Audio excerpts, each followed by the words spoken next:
देखिए, आज मैं कुछ बातें रखना चाह रही हूँ आप लोग के सामने, और मेरा मकसद किसी को ठेस पहुंचाना या किसी को हर्ट करना नहीं है।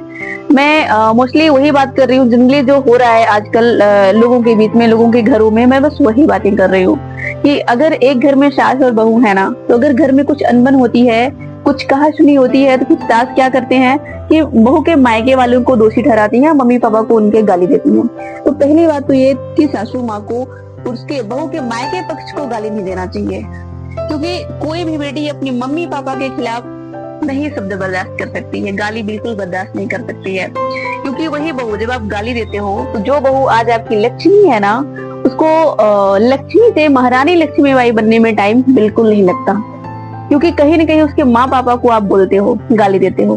तो ये गलती आपको नहीं करना चाहिए, सासू माँ के लिए बोल रहा है। और दूसरी बात ये कि कभी भी अगर कुछ होता है घर में, तो सासू माँ को अपने आस पड़ोस में, मोहल्ले में जाकर के दूसरी औरतों से नहीं बताना चाहिए। क्योंकि लोग जो है ना, आसपास के जो लोग होते हैं, वो ताक लगाए बैठे रहते हैं, आपकी बातों को रो रो के सुन लेंगे रो रो के, लेकिन बाद में उसी बात को लेके वो मजाक बनाते हैं, हंसी बनाते हैं। इसलिए आपको नहीं करना चाहिए।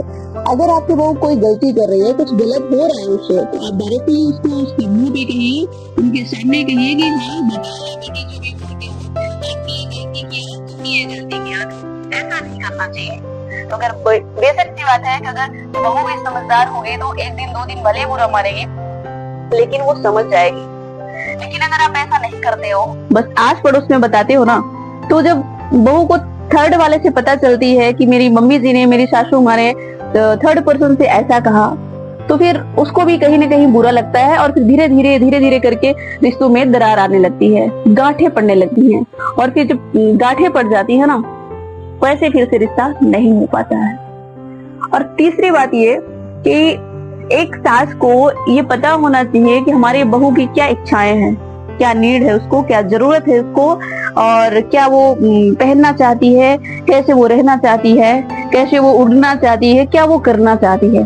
एक सासू माँ को समझना चाहिए अपनी बहू के डिजायर को, बहू की इच्छाओं को, क्योंकि सास भी कभी बहू थी।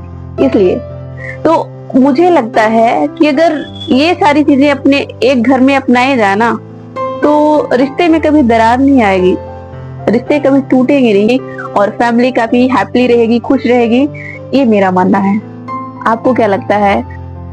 क्या लगता है आपको कैसे रहना चाहिए? अगर हाँ, कमेंट सेक्शन में बताना बिल्कुल मत भूलिएगा, अपनी राय बताना बिल्कुल मत भूलिएगा।